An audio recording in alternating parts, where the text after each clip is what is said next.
पेरियार ईवीर रामास्वामी नायकर लिखते हैं कि मैंने सब कुछ किया। गणेश आदि सभी ब्राह्मण देवी देवताओं की मूर्तियां तोड़ डाली, राम आदि की तस्वीरें जला दी। इन कामों के बाद भी मेरी सभाओं में मेरे भाषण सुनने के लिए यदि हजारों की गिनती में लोग इकट्ठा होते हैं तो बिल्कुल साफ है कि स्वाभिमान तथा बुद्धि का अनुभव होना जनता में जागृति का संदेश है। पेरियार आगे कहते हैं कि दुनिया के सभी संगठित धर्मों से मुझे सख्त नफरत है। शास्त्र, पुराण और इनमें दर्ज देवी देवताओं से मेरी कोई आस्था नहीं है, क्योंकि वो सारे के सारे दोषी हैं। मैं जनता से उन्हें जलाने और नष्ट करने की अपील करता हूँ। पेरियार रामास्वामी नायकर पूछते हैं, द्रविड़ कड़गम आंदोलन का क्या मतलब है?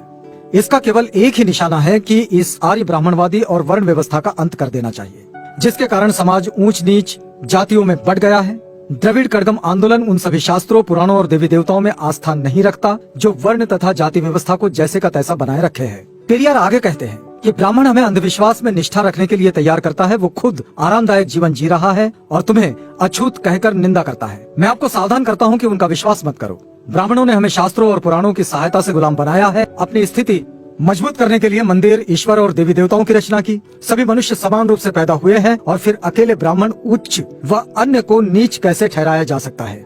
आप अपनी मेहनत की गाढ़ी कमाई क्यों इन मंदिरों में लुटाते हो? क्या कभी ब्राह्मणों ने इन मंदिरों, तालाबों या अन्य परोपकारी संस्थाओं के लिए 1 रुपया भी दान दिया है? पेरियार ईवीर रामास्वामी नायकर कहते हैं कि हमारे देश को आजादी तभी मिली, समझनी चाहिए, जब ग्रामीण लोग देवता, अधर्म, जाति और अंधविश्वास से छुटकारा पा जाएंगे। आज विदेशी लोग दूसरे ग्रहों पर संदेश और अंतरिक्ष यान भेज रहे हैं। हम ब्राह्मणों द्वारा श्राद्धों में परलोक में बसे अपने पूर्वजों को चावल और खीर भेज रहे हैं। क्या ये बुद्धिमानी है? ईश्वर की सत्ता स्वीकारने में किसी बुद्धिमत्ता की आवश्यकता नहीं पड़ती, लेकिन नास्तिकता के लिए बड़े साहस और दृढ़ विश्वास की जरूरत पड़ती है। ये स्थिति उन्हीं के लिए संभव है जिनके पास तर्क और बुद्धि की शक्ति हो। पेरियार का सवाल है कि ब्राह्मणों के पैरों पर क्यों गिरना? क्या ये मंदिर है? क्या ये त्योहार है? नहीं, ये सब कुछ भी नहीं। हमें बुद्धिमान व्यक्ति की तरह व्यवहार करना चाहिए, यही प्रार्थना का सार है।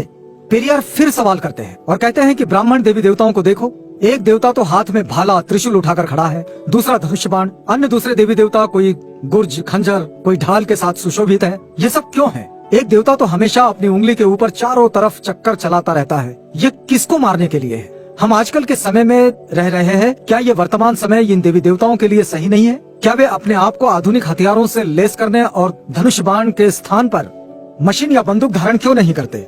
रथ को छोड़कर टैंक पर सवार क्यों नहीं हो सकते? पेरियार पूछते हैं कि जनता इस परमाणु युग में इन देवी देवताओं के ऊपर विश्वास करते हुए क्यों नहीं शर्माती? आगे वे कहते हैं कि उन देवताओं को नष्ट कर दो जो तुम्हें शूद्र कहे। उन पुराणों और इतिहास को ध्वस्त कर दो जो देवता को शक्ति प्रदान करते हैं। उस देवता की पूजा करो जो वास्तव में दयालु, भला और बुद्धिगम्य है। ये कहना और ये सवाल पेरियार ईवीर रामास्वामी नायकर के हैं।